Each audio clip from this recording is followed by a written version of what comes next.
Students, the topic of the video is charging by induction. The purpose of this video is to make you understand the difference between charging by contact and charging by induction.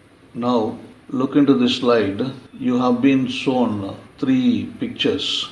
There is a charged plastic rod. It is made to come in contact with the pitfall.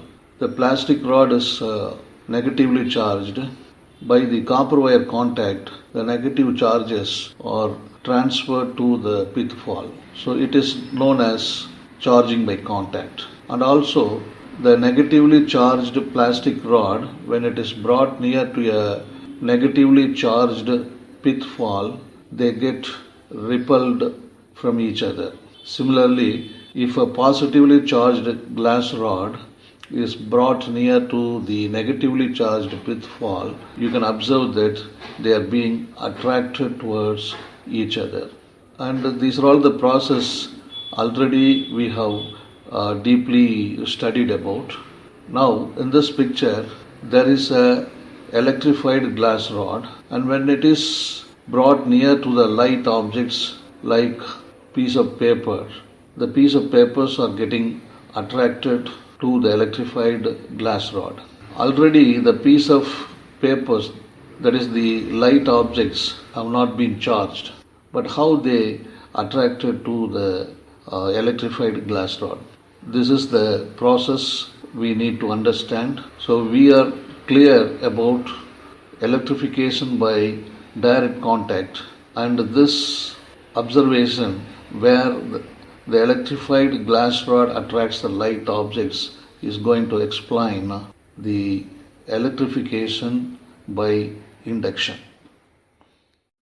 Students, from this slide, you will understand what is charging by induction. To understand this process, let you take two metallic spheres A and B and let you mount them on insulating stands. Let the sphere A touch the sphere B as shown in the figure A. Bring a positively charged rod near the sphere A, and you should take care that the positively charged rod should not touch the sphere A. The free electrons in the spheres are attracted towards the rod. This leaves an excess of positive charge on the rear side of B, that is on the right end of sphere B. Both kind of charges are bound in the metal spheres and cannot escape. They therefore reside on the surfaces as shown in the figure B. And you can observe that the left surface of sphere A has an excess of negative charge and the right surface of B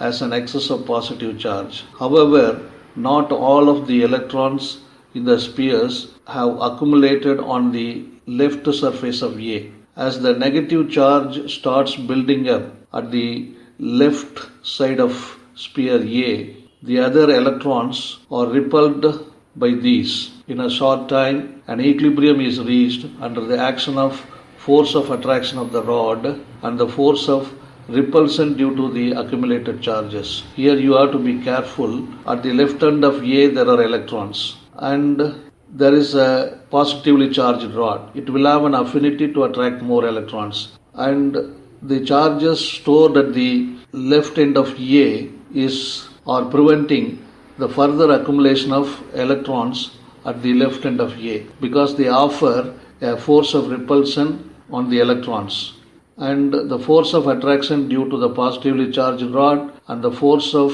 repulsion due to the accumulated electrons at the left end of A becomes equal, and this avoids the further accumulation of electrons at the left end of the sphere A. Figure B shows that an equilibrium situation, and the process of accumulation of negative charges at the left end of A and the positive charges at the right end of B are called the induction of charge, and this happens almost instantly. The accumulated charges remain on the surface as shown in the figure B till the glass rod is held near the sphere A. If the rod is removed, the charges are not acted by any outside force and they start redistribute to their original neutral state.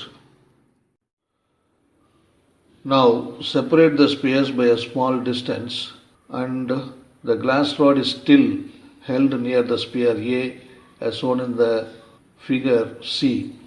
The two spheres are found to be oppositely charged and found to be attracting each other. As shown in the figure D, remove the positively charged rod from sphere A. The charges on the spheres rearrange themselves as shown in the figure D. Now separate the spheres quite apart. The charges on them get uniformly distributed over them as shown in the figure E. In this process, the metal spheres will each be equal and oppositely charged. This is charging by induction. The positively charged glass rod does not lose any of its charge, contrary to the process of charging by contact. Now, students may clearly understand now the difference between charging by direct contact and charging by induction.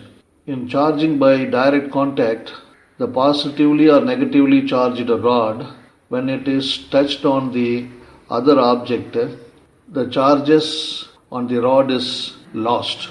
Whereas in the process of charging by induction, the charges are not lost. When electrified rods are brought near the objects, a similar effect takes place.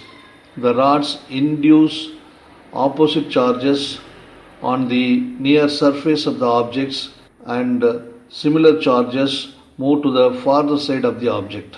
The centers of the two types of charges are slightly separated. We know that opposite charges attract while similar charges repel.